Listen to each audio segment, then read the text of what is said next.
മുഖ്യമന്ത്രിയുടെ ഗൾഫ് സന്ദർശനം തുടരുന്നു എന്നതാണ് ഏറ്റവും പ്രധാനപ്പെട്ട കാര്യം. മുഖ്യമന്ത്രി ഒമാനിലെത്തിയിരിക്കുന്നു. നാളെ മസ്കറ്റിൽ നടക്കുന്ന ഇന്ത്യൻ കമ്മ്യൂണിറ്റി ഫെസ്റ്റിവൽ മുഖ്യമന്ത്രി ഉദ്ഘാടനം ചെയ്യും. വിവരങ്ങളുമായി ജമാൽ നമ്മളോടൊപ്പം ചേരുകയാണ്. ജമാൽ, മുഖ്യമന്ത്രി ഒമാനിലേക്ക് എത്തിയിരിക്കുന്നു എന്നതാണ് പ്രവാസ ലോകത്തെ ഏറ്റവും ആവേശകരമായ വാർത്ത. പ്രധാനമായും ഒമാനിൽ മുഖ്യമന്ത്രിയുടെ പരിപാടികൾ എന്തൊക്കെയാണ്?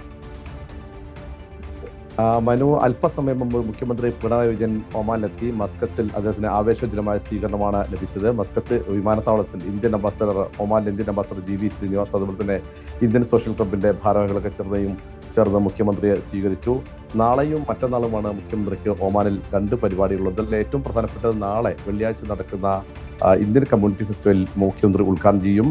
അമീറാത്ത് പാർക്കിൽ വെച്ചാണ് ഈ പരിപാടി നടക്കുന്നത്. അത് വലിയ സംഘാടക സമിതിയാണ് ഇതിന്റെ പ്രവർത്തനങ്ങൾക്കായി രൂപീകരിച്ചിട്ടുള്ളത്. ഏതാണ്ട് 50,000-ന് മുകളിൽ ആളുകളെ പ്രതീക്ഷിക്കുന്ന വലിയ ഒരു പരിപാടിയാണ് അമീറാത്ത് പാർക്കിൽ നടക്കുന്നത്. അതുപോലെ തന്നെ ശനിയാഴ്ച ഒമാൻ സലാലയിൽ നടക്കുന്ന പ്രവാസോത്സവത്തിൽ മുഖ്യമന്ത്രി പങ്കെടുക്കും. 2 പ്രധാനപ്പെട്ട പരിപാടികളാണ് മുഖ്യമന്ത്രിക്ക് ഒമാനിലുള്ളത്. ഒന്ന് ഒമാൻ മസ്കത്തിലെ അമീറാത്ത് പാർക്കിൽ നടക്കുന്ന ഇന്ത്യൻ കമ്മ്യൂണിറ്റി ഫെസ്റ്റിവൽ, മറ്റൊന്ന് ശനിയാഴ്ച സലാലയിൽ നടക്കുന്ന പ്രവാസോത്സവം. ഈ 2 പരിപാടികൾക്കുള്ള എല്ലാ ഒരുക്കങ്ങളും പൂർത്തിയായിട്ടുണ്ട്. മനു, ശരി, വിവരങ്ങളാണ് ജമാൽ നൽകിയത്.